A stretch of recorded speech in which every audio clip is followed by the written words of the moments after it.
गरीब मायका। मोहिनी के 3 बेटे थे। पति खूब अच्छा कमाता और बड़े घर के ऐश सब था मोहिनी के जीवन में। लेकिन एक चीज जो नहीं थी वो थी सुकून। मेरी बहन और मेरा भाई दोनों गरीब, लेकिन मैं मेरे पास तो नोट की बरसात है। तभी मोहिनी की बहन बीना उसके दरवाजे आ जाती है। अरे मोहिनी, कैसी है?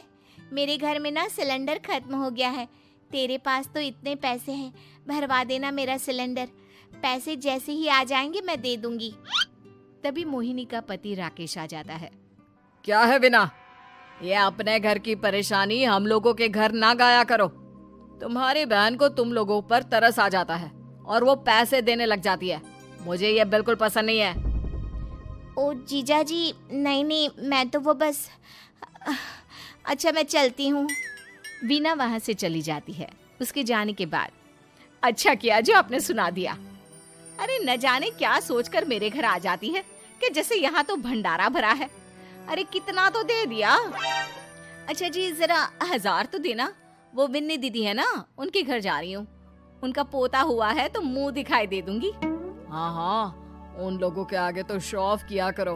वो खुद को बड़ा अमीर शो करते हैं ना, दिखा दे कि तू भी किसी से कम नहीं है। हाँ जी, इसी के लिए तो जा रही हूँ। मोहिनी तैयार होकर अपनी बुआ की बेटी के घर जाती है, जहाँ उसके पोते का कार्यक्रम चल रहा होता है। वहाँ वीना भी आई होती है। अरे वीना, क्या जरूरत थी यहाँ आने की? तेरे घर पर गैस नहीं है तो वो भरा लेती। क्या करूँ मोहिनी, बुआ को बुरा लग जाता नहीं जाती तो।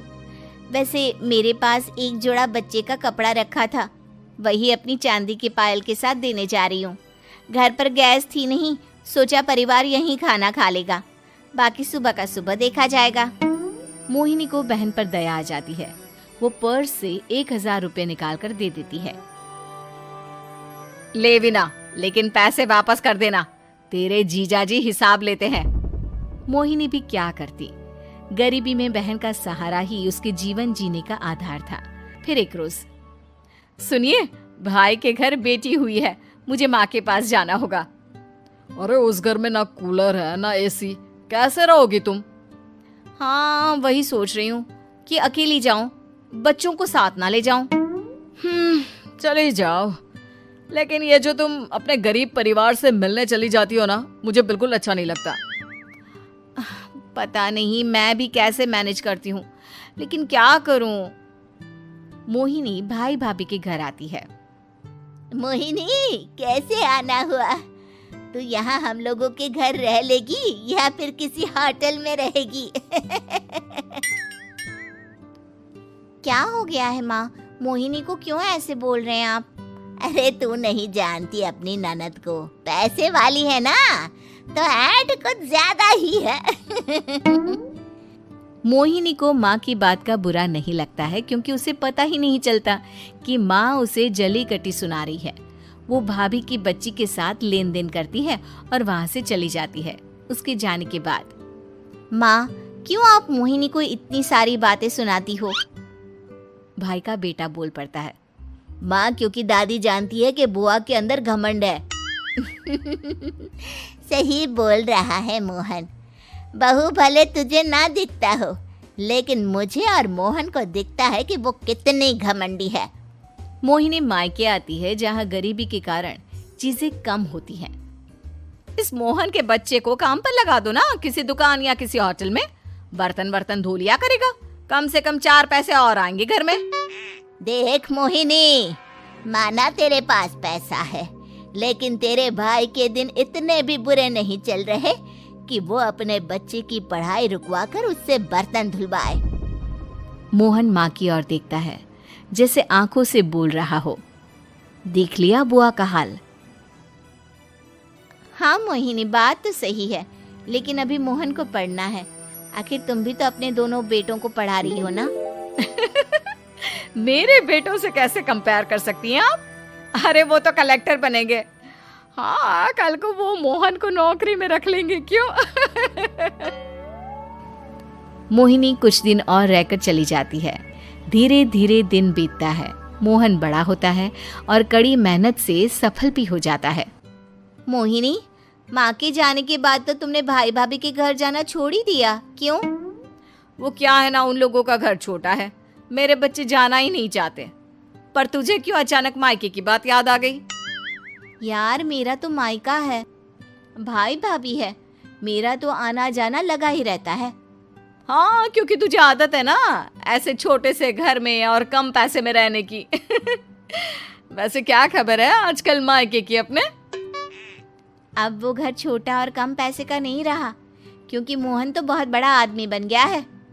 फिर क्या? मोहिनी भाभी को फोन करती है। मोहन किसी बड़ी कंपनी का मैनेजर हो गया है क्या भाभी? क्या ये सच है? हाँ मोहिनी दीदी, अब तो हम लोगों के गरीबी के दिन कट गए। आपके भाई ने कोई अच्छे कर्म किए होंगे जो हम लोगों का बेटा इतना अच्छा कमा रहा है। देख लो भाभी, पहले भी आपने कई गलतियां की थी, आप थोड़ा संभल कर चलना। भाभी को मोहिनी की बात समझ में नहीं आती कि वो क्या कहना चाहती है।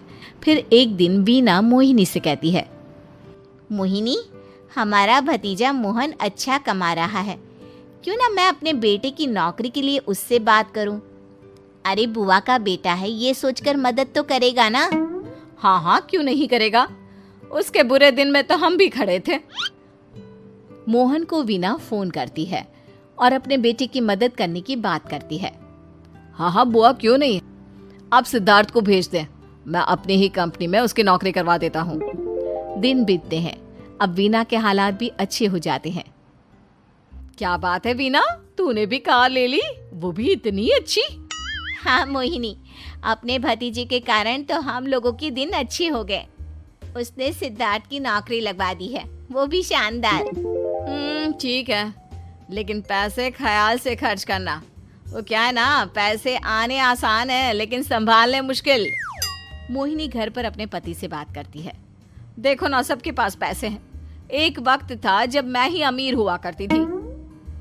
लगता है कि ज्यादा दिन नहीं रह पाओगी, मेरी नौकरी को कुछ साल ही बचे हैं और तुम्हारे दोनों लड़के निकम्मे हैं। उन लोगों को बोलो ना कि नौकरी करे। तभी वहाँ मोहिनी के बेटे भी आ जाते हैं। अरे हमें क्या मोहन समझा है जो दिन रात गधे की तरह काम करते रहे? खैर, दिन फिरते हैं और मोहिनी के पति की नौकरी भी खत्म हो जाती है। मोहिनी क्या करे, थोड़े से पैसे में गुजारा नहीं हो रहा है। तो क्या करे, मेरी समझ में कुछ नहीं आ रहा। मोहन को बोलो ना कि वो इन दोनों के लिए नौकरी देखे, जैसे सिद्धार्थ के लिए नौकरी देखी है।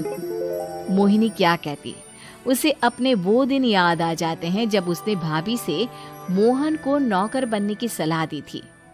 क्या हो गया, क्या सोच रही हो मोहिनी? यही कि वक्त कभी भी किसी का भी पलट सकता है, ऊपर वाले से डर कर रहना। गर्भवती पति। सिद्धांत औरतों को सिर्फ घर के काम और बच्चे पैदा करने की मशीन मात्र ही समझता था। एक बार रिद्धि कहती है, देखिए जी, मेरे पेट में दर्द हो रहा है, मैं आज खाना नहीं बना पाऊंगी। अरे करना ही क्या पड़ता है तुम्हें काम जो नहीं कर पाओगी? एक बेबी ही तो होने वाला है तुमको। हाँ हाँ जानती हूँ मैं कि बेबी होने वाला है, पर मैं किस स्थिति से गुजर रही हूँ आप जानते हैं। अरे यार, पूरी दुनिया हर एक कंट्री में बच्चा पैदा होता है, लेकिन ऐसा तमाशा तो कोई औरत नहीं करती जैसा तुम करती हो। रिद्धि करती भी तो क्या, पति को कैसे समझाए कि हर औरत की जिंदगी में ये दौर उसके पति से ज्यादा प्यार, ज्यादा अपनेपन की मांग करता है। अगली सुबह, अरे रिद्धि, खाना तैयार हो गया क्या? एक काम करना, गर्म पानी की बाल्टी मेरे वॉशरूम में रख देना। कैसी बात कर रहे हो? डॉक्टर ने मुझे मना किया है ना भारी चीजें उठाने के लिए। अरे ये सारी बातें डॉक्टर ऐसे ही पैसा कमाने के लिए करते हैं।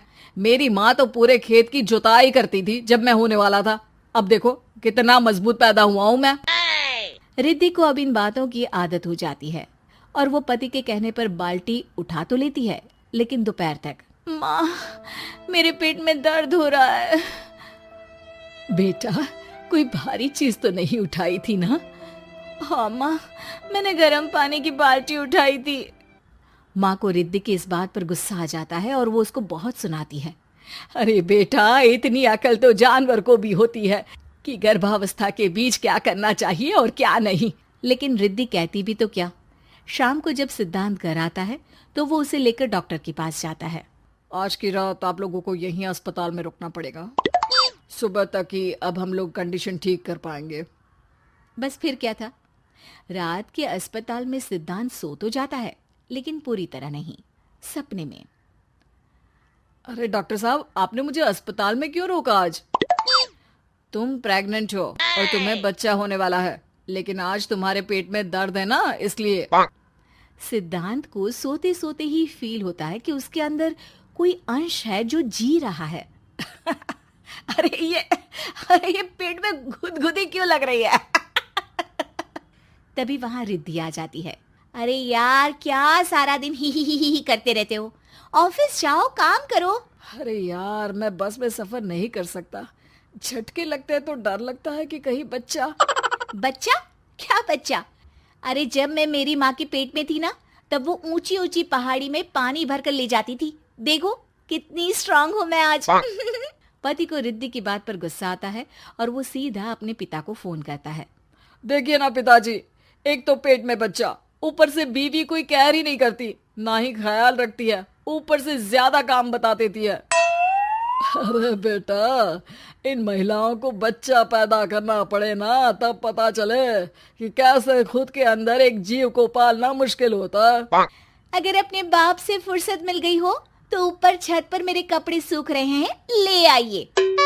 सिद्धांत सीढ़ियां चढ़कर छत पर जाता है और हाँफने लगता है। हे भगवान, लग रहा है कि बच्चा अभी हो जाएगा। रिद्धि, और रिद्धि। क्या हो गया? छत पर अमेरिका का प्लेन देख लिया क्या, जो एक्साइटेड होकर चिल्ला रहे हो?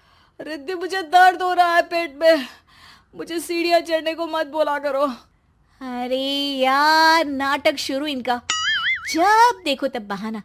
बच्चा ही तो होने वाला है, कौन सा संसद से देश का बजट पेश करने वाले हो जो इतना घबरा रहे हो? अरे यार, कौन समझाए तुमको, मुझे घर जाना है। अब नीचे भी आ जाओ या ऊपर से कूद कर घर चले जाओगे? सुनो, आज शाम को जल्दी से आ जाना, मुझे ना गोलगप्पे खाने का मन है। एक तो पता नहीं तुमने जॉब क्यों छोड़ दी। अरे दुनिया जॉब भी करती है, घर का काम भी करती है और बच्चे भी पैदा करती है, लेकिन तुम खैर, अब तो पूरे घर की जिम्मेदारी मेरे सर पर है, तो कैसे जल्दी आऊं? अरे यार, कैसे जॉब करता, सारा दिन तो नींद आती रहती है, मछली लगती है और उल्टी। छी छी छी, फालतू की बात मत करो।